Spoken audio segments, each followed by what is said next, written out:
Channel Zee 24 કલાક હું છું આપની સાથે મિહિર રાવલ। ફટાફટ ખબરો જોઈએ। ગુજરાતમાં આગામી 3 થી 4 દિવસ સાર્વત્રિક વરસાદની આગાહી। બે સિસ્ટમ સક્રિય થતા ગુજરાતમાં વરસાદી માહોલ જામશે। દક્ષિણ ગુજરાતમાંથી ભારે વરસાદની આગાહી।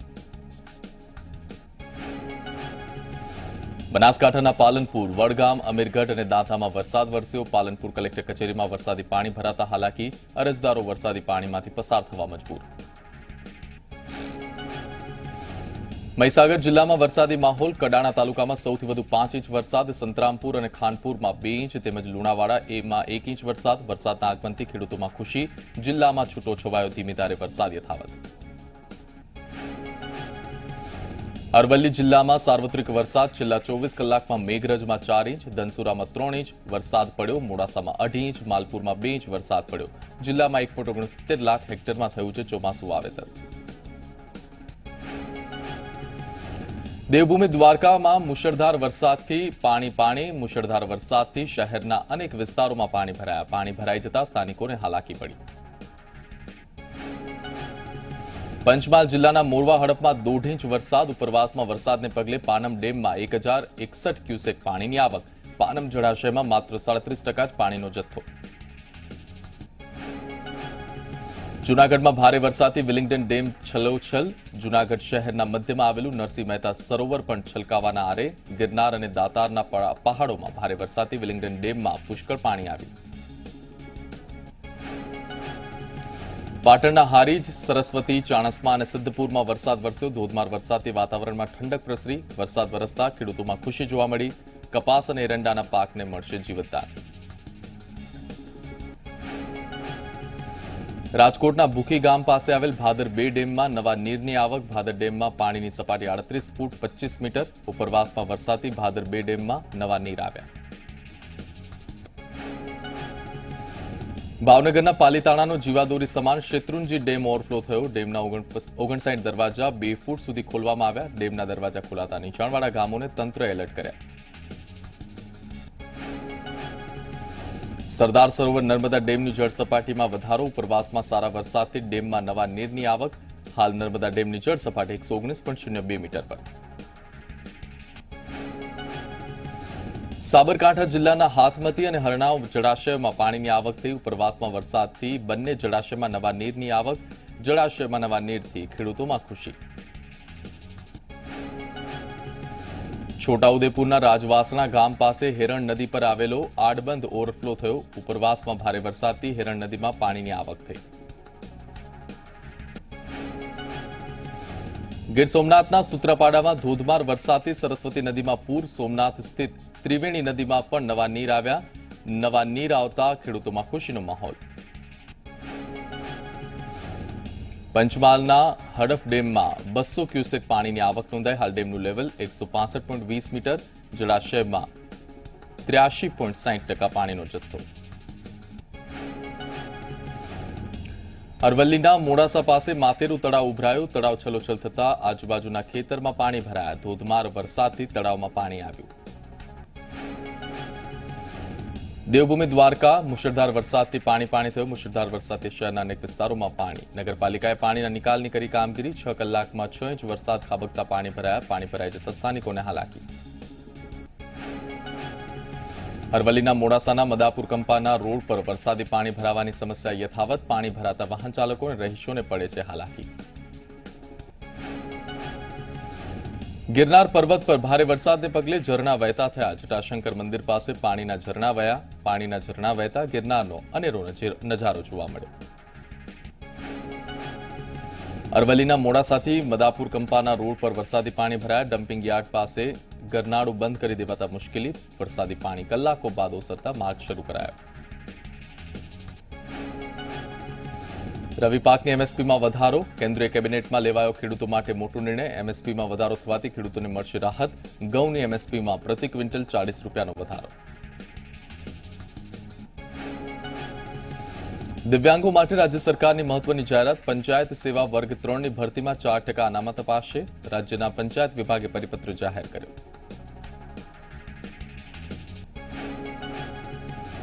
બિલ ઓફ એન્ટ્રીનો પ્રશ્ન હલ થતા હીરા વેપારીને ફાયદો। હીરાના 10,000 કરોડના પેમેન્ટ કરી શકાશે। આરબીઆઈ અને આઈડીપીએમએસના અધિકારીઓની મીટિંગ બાદ નિર્ણય।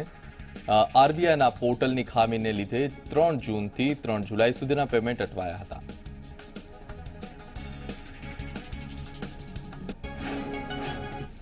અને હવે વાત કરીએ વિરમગામમાં બનનાર એપીએમસીના ભૂમિપૂજનની.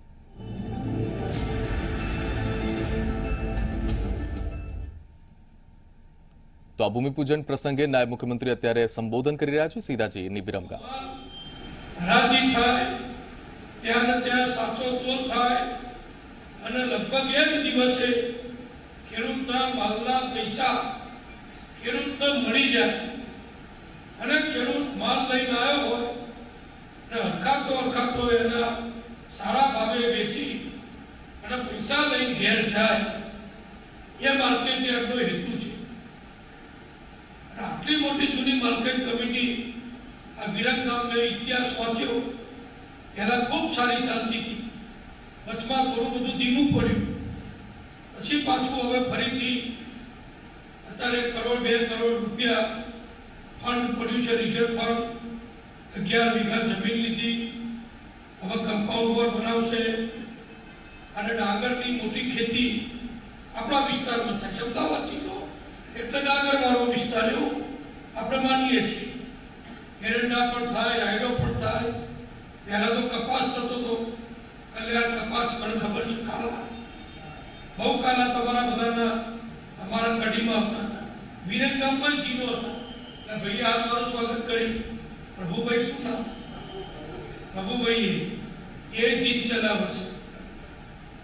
પહેલા તો સુરેન્દ્રનગરનો સટ્ટો ચાલતો હતો, એમ વિરમગામના ભાવ પડતા હતા. તમને કહું, કાલામાં જે જૂના લોકો છે ને ખબર હશે, કડીમાં વેચવા આવે ત્યારે અમે પૂછીએ એટલે મારે 100 વર્ષથી કાલા કપાસનો વેપાર છે, બધા ખબર છે. 100 વર્ષ જૂનું જીન પ્રેસ મારા કડીમાં છે, ઓઇલ મિલ છે, હવે તો બધું છોકરાઓ વર્ષોથી સંભાળે છે. પણ જ્યારે વેપારીઓ આ બાજુના વેચવા આવે ખેડૂતો, પેલા એમ કે વિરમગામમાં ભાવ છે એટલે અમારે ઊંચા ભાવ આપવા પડે. વિરમગામથી તમે આવ્યા હો તો ભાવ તો ઊંચા આપવા પડે. એટલા બધું વઢિયાર આપણો દસાડા અને પેલી બાજુનો બધો વિસ્તાર, વઢિયાર વિસ્તાર, એ પણ કાલાની ખેતી હતી. પછી તો શંકર કપાસ આવ્યો, શંકરની ખેતી ચાલુ થઈ. પહેલા તો આ વિસ્તાર ચોમાસા આધારિત હતું. વરસાદ સારો પડે, કેરીઓ ભરાય તો ડાંગર સારી થાય. અને નર્મદા મૈયાની કૃપા થઈ. મોદી સાહેબે જે નરેન્દ્રભાઈએ દીર્ઘદ્રષ્ટિ રાખી નર્મદા યોજનાનું કામ પૂરું કરાયું. કોઈ મને પૂછે કે તમે મોદી સાહેબના કયા 5 કામ ગુજરાત માટે 13 વર્ષ મોદી સાહેબ મુખ્યમંત્રી રહ્યા, 7 વર્ષથી વડાપ્રધાન છે. કોઈ મને પૂછે કે તમે કયું કામ મોદી સાહેબનું પહેલો નંબર આપો, તો હું તો મેં ધારાસભ્ય 1990 થી, તો મારો જો જવાબ આપવાનો હોય તો સૌથી મોટામાં મોટી સેવા ગુજરાતની સમૃદ્ધિ માટે, ખેડૂતોના લાભ માટે, પીવાના પાણી માટે, ઢોરોનું પીવાનું પાણી હોય કે માનવીનું હોય કે પશુ પક્ષીનું હોય, અને લાખો એકરમાં ખેતી માટે પાણી પહોંચાડવાનું હોય, તો નર્મદાનું કામ મોદી સાહેબે જે પૂરું કર્યું એને હું મોદી સાહેબના ગુજરાતના કામો પૈકીનું પહેલા નંબરનું મોટામાં મોટું કામ એવું નરેન્દ્રભાઈને આભાર માનું છું કે એમને પૂરું કર્યું. અને એનો ફાયદો તમે જુઓ. આ લખુબાનો વાત કરતો હતો, ગિરિભાઈ જોડે વાત કરતો હતો. ખેતી આપણી બધી, એમાં મોટું કામ ફાયદો એ નર્મદાના પાણીથી થયું છે. આજે ગુજરાતમાં 18 લાખ હેક્ટર પૈકી લગભગ 15-16 લાખ હેક્ટર કરતા વધુ વિસ્તારમાં નર્મદાનું પાણી આપણે આપીએ છીએ. આ વખતે થોડી તકલીફ થઈ છે. અત્યારે વરસાદ ખેંચાયો છે. પાછલા 10 વર્ષમાં આવી તકલીફ કદી નથી થઈ. આ નર્મદા ડેમ ગઈ સાલ અત્યાર સુધી ઉભરાઈ જતો હતો. એના બદલા અત્યારે હજુ ઘણો ખાલી છે. ઉનાળામાં પાણી હતું તો તમને બધાને પાણી આપ્યું, શિયાળામાં પાણી આપ્યું, અને ગુજરાતના ખેડૂતો, કોંગ્રેસની સરકાર હતી, ભાજપની સરકાર આયા પહેલાની વાત કરું છું, તમે બધા ખેડૂતો આખા ગુજરાતના ગમે તે પાક વાવો, પછી અનાજ હોય, તેલીબિયા હોય, કપાસ હોય, શાકભાજી હોય, ફળફળાદી હોય, તમાકુ હોય, કે કોઈ પણ પાક હોય, એ તમે વાવો અને એ વેચો, એની ખેડૂતોની આવક 12 મહિનાની 1 વર્ષની કોંગ્રેસ સરકાર વખતે 7 થી 8,000 કરોડ રૂપિયા હતી. 7 થી 8,000 કરોડ રૂપિયા ગુજરાતના 50 લાખ કરતા વધુ ખેડૂતોને આવક થતી હતી. પછી આપણે નર્મદા કર્યું, જળ સંચય કર્યું, તળાવો ઊંડા કર્યા, લાખો ચેકડેમ બનાવ્યા, દરિયામાં જતું પાણી અટકાયું, આ બાજુ રણમાં જતું પાણી અટકાયું, બધું ઘણું ઘણું કર્યું અને મોટા મોટું કામ નર્મદાનું કર્યું. આ બધા અને નદીઓમાં પાણી નાખ્યું. ઉત્તર ગુજરાતમાં સુફલામ કેનાલ કરી, સૌરાષ્ટ્ર માટે સૌની યોજના અમલમાં લાવ્યા. એટલે જે ખેતીમાં ચોમાસાનું જ ખેડૂતોને પાણી મળતું હતું, બાકી નહોતું મળતું, એ ખેતી બે પાક લઈ શકાય એવી ખેતી આપણે કરી. ઉત્તર ગુજરાતમાં અમારી બાજુ 75 હોર્સ પાવરની મોટર વાપરવી પડે એટલા બોર ના પાણી ઊંડા જતા રહેલા, પાણી પીવાનું ખારું થઈ ગયેલું, ફ્લોરાઇડ વાળું થઈ ગયેલું, પાણી ભાભરું થઈ ગયેલું. એ બધાનો નિકાલ આ સુજલામ સુફલામ સૌની લાખો ચેકડેમ, લાખો તળાવો ઊંડા કર્યા, દર વર્ષે કરીએ છીએ. નદીઓમાં પાણી નાખ્યું, એના બધાનો ફાયદો જે થયો, સૌથી પહેલો ફાયદો ખેડૂતોનો થયો. જે કોંગ્રેસના જમાનામાં પાણીની વ્યવસ્થા નહોતી, કોંગ્રેસ સરકાર નિષ્ફળ ગયેલી, નર્મદાનું ખાતમુહૂર્ત જવાહરલાલ નહેરુએ 1960માં કરેલું, પણ કામ આગળ નહોતું ચાલતું. કોંગ્રેસ તો વિરમગામ ખાતે એપીએમસીનું ભૂમિપૂજન નાયબ મુખ્યમંત્રીના હસ્તે થયું છે અને તેમણે આ વચ્ચે નરેન્દ્ર મોદીએ ખેડૂતો માટે જે કંઈ પણ કર્યું તે કામની વાત કરી હતી. આગળ વાત કરી રાજસ્થાનમાં ભારત પાકિસ્તાન સરહદ પર વિશેષ એર સ્ટ્રીપની શરૂઆત થઈ છે. દેશની પ્રથમ ઇમરજન્સી એર સ્ટ્રીપનું આજે ઉદઘાટન થયું છે અને આજે પાકિસ્તાનથી જોડાયેલી સરહદ પર આ વાયુસેનાના લડાકુ વિમાનોએ શાનદાર પ્રદર્શન કર્યું. સીધા જ રક્ષામંત્રી હાલ ત્યાં સંબોધન કરી રહ્યા છે. नहीं होगा और बहुत नजदीक आकर रक्षा मंत्रालय का दायित्व जब से हमने संभाला है, मैंने बॉर्डर रोड ऑर्गेनाइजेशन को काम करते हुए देखा है. सचमुच बॉर्डर रोड ऑर्गेनाइजेशन के ऊपर भी मुझे गर्व की अनुभूति होती है. बहुत अच्छा काम किया है. कितनी जटिल परिस्थितियों में, जहां कितनी ऊंचाई पर जा जाकर उन्होंने काम किया है, यहां बैठे बैठे कोई इसकी कल्पना नहीं कर सकता. और मैं आपको जानकारी देना चाहता हूं, लद्दाख में उन्होंने हाल में 19,300 फीट की ऊंचाई पर, इतनी ऊंचाई पर दुनिया की सबसे ऊंची मोटरेबल रोड बनाने का काम बॉर्डर रोड ऑर्गेनाइजेशन ने किया है. अब यह जो 52 किलोमीटर लंबी रोड बनी है, यह उमलिंगला पास के थ्रू ईस्टर्न लद्दाख में शुमार सेक्टर के कई महत्वपूर्ण इलाकों को यह जोड़ेगा. बहुत बड़ा काम हुआ है मित्रों. कुछ समय तक तो यह मान्यता थी कि यदि आप डिफेंस पर ज्यादा खर्च करेंगे तो देश का डेवलपमेंट किसी न किसी हद तक प्रभावित होगा. लेकिन जिस तरीके से रोड्स और हाईवेज का निर्माण हुआ है, मैं विश्वास के साथ कह सकता हूं कि डिफेंस पर खर्च करने से डेवलपमेंट पर कोई एडवर्स इंपैक्ट अथवा डेवलपमेंट रुकेगा, उसमें कोई कमी आएगी, ऐसा मैं नहीं मानता हूं. बल्कि इन सब सारी चीजों को देखने के बाद तो मैं कह सकता हूं कि डिफेंस और डेवलपमेंट आज एक दूसरे के पूरक बन गए. यह एक दूसरे के पूरक बन गए. और राजस्थान की धरती जहां पर मैं खड़ा हूं, वो अपनी परंपरा, साहित्य, कला और खान पान के लिए तो जानी ही जाती है. और यह वीरों की धरती है. सूरवीरता और पराक्रम के लिए भी यह केवल भारत में ही राजस्थान की धरती नहीं जानी जाती है, बल्कि दुनिया के दूसरे देशों में भी यह राजस्थान की धरती इस मामले में भी जानी जाती है। और मैं समझता हूं मित्रों कि यह जो भी परियोजनाओं का निर्माण हमारा national highway authority of India इस राजस्थान में कर रहा है, उससे राजस्थान का विकास और तेजी के साथ होगा। और हाईवेज और लैंडिंग फील्ड मैं समझता हूं उसी विकास की यात्रा में एक अहम पड़ाव है, इस रूप में इसे देखा जाना चाहिए। और यह हमारी सामरिक जरूरतों के लिहाज से बहुत ही अहम साबित होगा, ऐसा मेरा विश्वास है।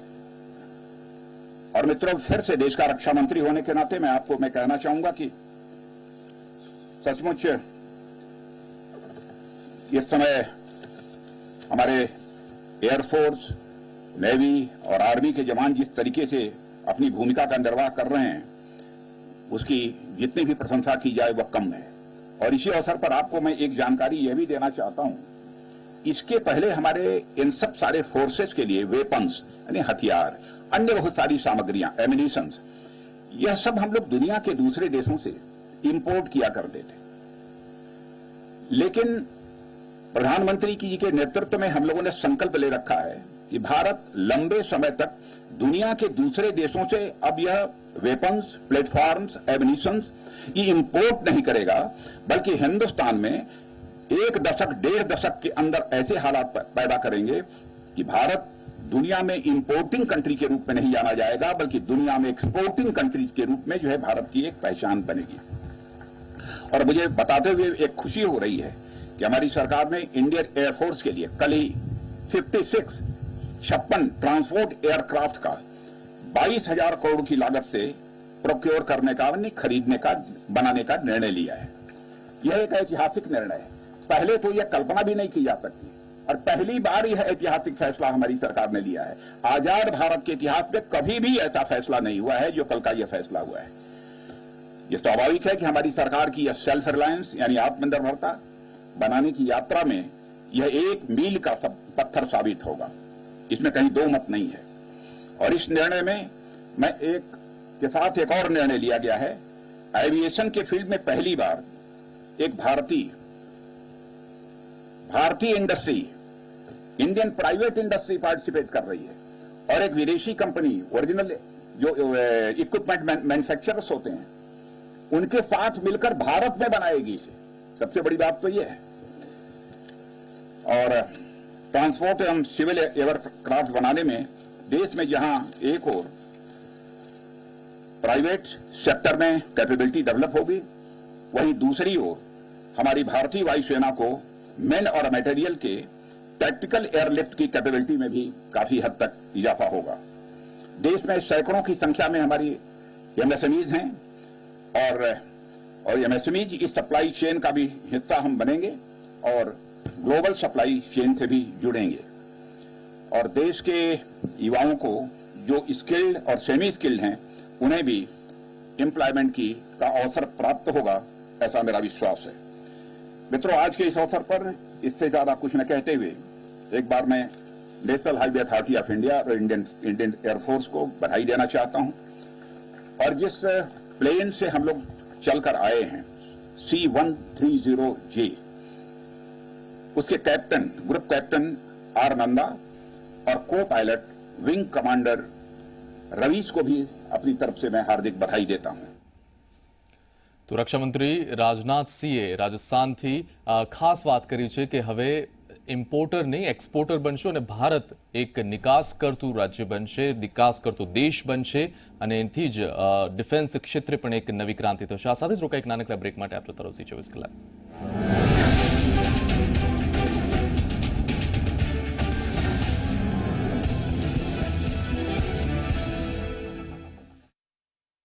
હેડલાઇનના પ્રાયોજક છે doctor ortho Ayurvedic oil and capsule, સાંધાના દુખાવાની બેજોડ દવા।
મોદીજીએ મને પૂછ્યું કે કેમ છો ખીમચંદભાઈ, એટલે મેં કીધું આનંદ.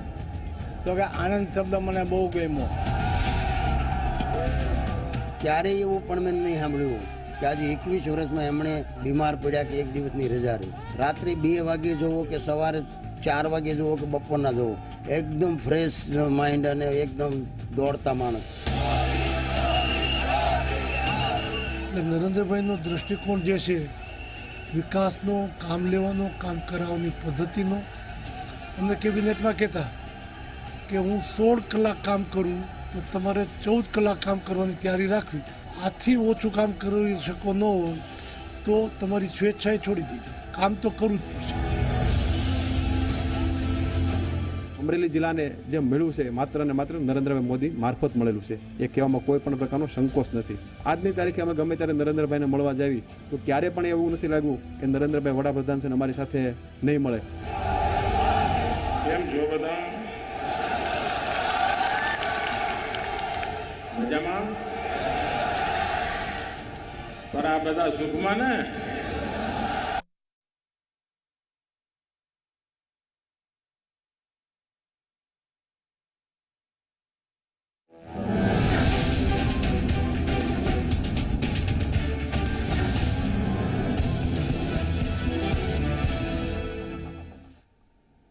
બ્રેક બાદ જોઈએ ફટાફટ ખબરો ફરી એક વખત. સ્કૂલમાં શિક્ષકો ન હોવાથી વડોદરામાં સરદાર પટેલની યાદગીરી સમાન સ્કૂલ બંધ થવાના આરે. વડોદરાની એક્સપેરિમેન્ટલ સ્કૂલમાં ભણ્યા હતા સરદાર પટેલ. યુનિવર્સિટી કરે છે સ્કૂલનું સંચાલન. સુરતમાં જીવના જોખમે સિટી બસમાં મુસાફરીનો વિડીયો વાયરલ. દરવાજા પાસે લટકી મુસાફરો કરી રહ્યા છે મુસાફરી. જાગૃત નાગરિકે વિડીયો બનાવી કર્યો viral. T20 cricket world cup માટે ભારતીય ટીમ જાહેર. Virat Kohli captain, Rohit Sharma vice captain જાહેર. KL રાહુલ, સૂર્યકુમાર યાદવ, રિષભ પંતનો ટીમમાં સમાવેશ. ઈશાન કિશન, હાર્દિક પંડ્યા, રવિન્દ્ર જાડેજાનો પણ ટીમમાં સમાવેશ. T20 ક્રિકેટ વિશ્વકપ માટે ભારતીય ટીમમાં રાહુલ ચહલ, રવિન્દ્રચંદ્રન અશ્વિન, અક્ષર પટેલનો સમાવેશ. વરુણ ચક્રવર્તી, જસપ્રીત બુમરાહ, મોહમ્મદ શમીનો પણ સમાવેશ. રિઝર્વ ખેલાડીઓ તરીકે શ્રેયસ અય્યર, શાર્દુલ ઠાકુર, દીપક ચાહરનો સમાવેશ. ભારતીય ક્રિકેટ ટીમના મેન્ટર રહેશે પૂર્વ કેપ્ટન મહેન્દ્રસિંહ ધોની. અમદાવાદના શહેર કોટડામાં PSI પર થયેલા હુમલા બાદ મેગા કોમ્બિંગ. ઝોન 3ના 250થી વધુ પોલીસની ટીમે પોટલિયા અને સરસપુર વિસ્તારમાં કર્યું મેગા કોમ્બિંગ. 40થી વધુ ઇસમો પાસે હથિયાર મળ્યા. હથિયાર જપ્ત કરી તમામની અટકાયત કરાઈ. પીએમ નરેન્દ્ર મોદીના જન્મદિવસે રાજકોટમાં કરાશે ઉજવણી. 17 સપ્ટેમ્બરે વિવિધ કાર્યક્રમ થશે. સીએમ રૂપાણી અને પ્રદેશ અધ્યક્ષ CR પાટીલ આપશે હાજરી. ક્રાઇમ બ્રાન્ચ, સાયબર ક્રાઇમ અને પોલીસ સ્ટેશન તેમજ પોલીસ આવાસનું કરાશે લોકાર્પણ. કચ્છના સાંસદ વિનોદ ચાવડાની પંજાબ વિધાનસભા ચૂંટણીમાં સહપ્રભારી તરીકે નિમણૂક. કચ્છના સાંસદ વિનોદભાઈ ચાવડાની પંજાબના સહપ્રભારી તરીકે નિમણૂક. કચ્છ ભાજપ અને સાંસદના ટેકેદારો સાથે લોકોમાં ખુશીની લાગણી. કચ્છની રાપર તાલુકા પંચાયત કચેરી ખાતે સામાન્ય સભા મળી. વિકાસના કામોને અપાઈ મંજૂરી. સામાન્ય સભામાં અધિકારીઓ અને કર્મચારીઓ પણ રહ્યા હાજર. સરકારે ડીજે વગાડવાની પરમિશન આપતા સુરતીઓમાં ખુશી જોવા મળી. ગણેશોત્સવમાં ભક્તો ડીજેના તાલે ઝૂમશે. સરકારે છૂટ આપતા ભક્તોએ માન્યો આભાર. હિમાચલ પ્રદેશમાં આગલા 3 દિવસ ભારે વરસાદની આગાહી. યલો એલર્ટ જાહેર. સતત વરસી રહેલા વરસાદથી નદી નાળા છલકાયા. અનેક ધોધ સક્રિય થતા લોકોને સાવચેત રહેવાની સૂચના. શિમલામાં ભારે વરસાદ અને ભૂસ્ખલનની સ્થિતિથી વધી લોકોની ચિંતા. મહારાષ્ટ્રના ઔરંગાબાદ જિલ્લામાં ભારે વરસાદથી ઠેર ઠેર ભરાયા પાણી. ઔરંગાબાદ શહેરમાં મુશળધાર વરસાદથી હાહાકાર. અનેક વિસ્તારોમાં ભરાયા પાણી. ઘર અને રસ્તા પર પાણી ભરાતા લોકોને હાલાકી.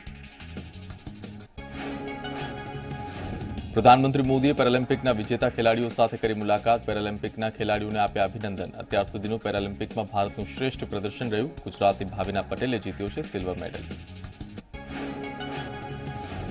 પીએમ મોદી આજે વર્ચ્યુઅલ ફોર્મેટમાં 13મી બ્રિક્સ સમિટની અધ્યક્ષતા કરશે. બ્રિક્સની થીમ બ્રિક્સ એટ 15 સાતત્ય, એકત્રીકરણ અને સર્વસંમતિ માટે આંતર બ્રિક્સ સહકાર છે. પ્રધાનમંત્રીની આ ઇવેન્ટમાં ભારત ઉપરાંત ચીન, રશિયા, બ્રાઝિલ અને દક્ષિણ આફ્રિકા ભાગ લેશે. આ વખતે તમામ દેશોનું ધ્યાન બેઠકમાં અફઘાનિસ્તાન મુદ્દે હોઈ શકે. 2012 અને 2016 પછી ભારત ત્રીજી વખત બ્રિક્સ સમિટનું આયોજન કરશે. એર ઇન્ડિયાએ પંજાબના અમૃતસર અને ઇટલી વચ્ચેની ફ્લાઇટ શરૂ કરી દર બુધવારની ફ્લાઇટ અમૃતસરથી રોમ માટે રવાના થશે. શુક્રવારે રોમથી અમૃતસર પરત આવશે ફ્લાઇટ. ત્રિપુરાની રાજધાની અગરતલામાં હિંસા બાદ સીપીએમના મુખ્યાલય સહિત પાર્ટીના કાર્યાલયો પર અસામાજિક તત્વોએ લગાવી આગ. અનેક વાહનોને આગ ચાંપી નુકસાન. ભારતીય કમ્યુનિસ્ટ પાર્ટીએ વિડીયો ટ્વીટ કરી આ હુમલો ભાજપે કરાવ્યો હોવાનો લગાવ્યો આરોપ. અસમના જોરહાટમાં બ્રહ્મપુત્ર નદીમાં બચાવ અભિયાન શરૂ. ગઈકાલે 2 બોટ એકબીજા સાથે અથડાતા એક બોટ પલટી. આ બોટમાં 70 યાત્રીઓ હતા સવાર, જેમાંથી એક મહિલાનું મોત. અન્ય લોકોને શોધવા માટે સર્ચ ઓપરેશન શરૂ.